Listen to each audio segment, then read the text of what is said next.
I was home alone for the week, as my family had gone on vacation while I had to stay and work. It was around 2 a.m. and I'd stayed up to watch a scary movie in the dark of my basement. I was intent on really scaring myself and seeing how far into terror I could really go while still knowing I was in the safety of my own home. It was then that I heard the pounding footsteps on the first floor.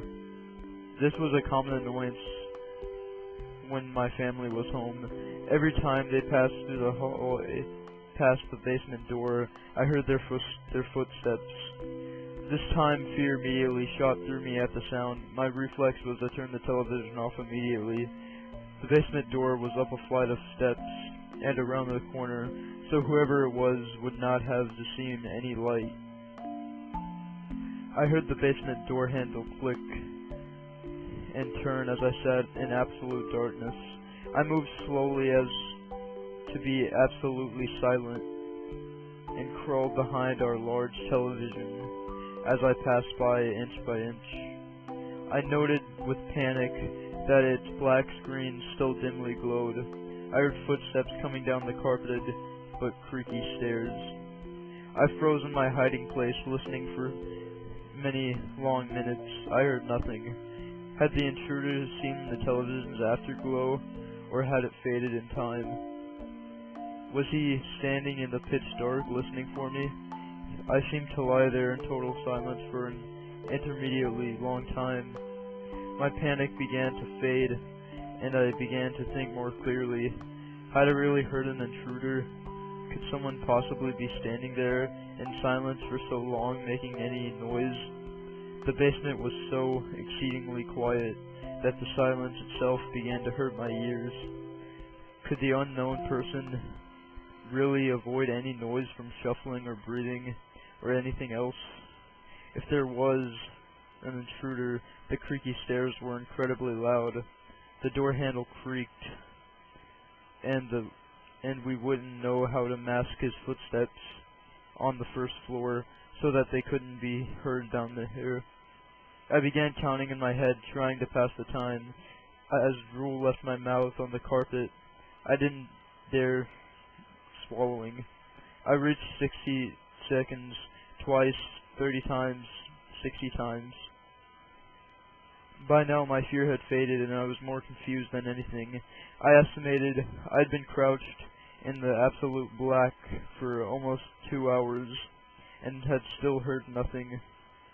If there was an intruder, had none made sense. Finally, I decided I'd make a move. If I had nothing, eventually the sun would come up and shine through the small basement windows, and worse, I began to smell something horrible and cloying. Slowly, ever so slowly, I began inching my way towards the stairs of the walls. If someone was standing there in the dark, I should be able to go around them and make a break up the stairs. Meanwhile, the horrible odor grew stronger. Had something died down here in the night? No living person would smell like that. Terrible images of some sort of corpse monster listening for me in the dark erupted through my thoughts, and I moved fast as I could without making a sound. Just as I finally approached the stairs, there was an enormous clatter as of something falling or collapsing on the floor. It was at that moment I leaped forward and crashing up the stairs, running down through my open basement door and my wide open front floor. Now certain that someone was in my house, I called the police from my cell phone and watched my house from afar. The police came, checked inside the house, and then grimly came back out and questioned me. They'd found a body in the house, my elderly neighbor, who seemed to have died to a heart attack.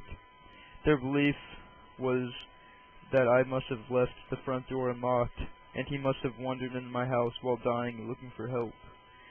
At first I felt horrible, thinking that I sat there in the dark while the old man literally died a few feet away from me.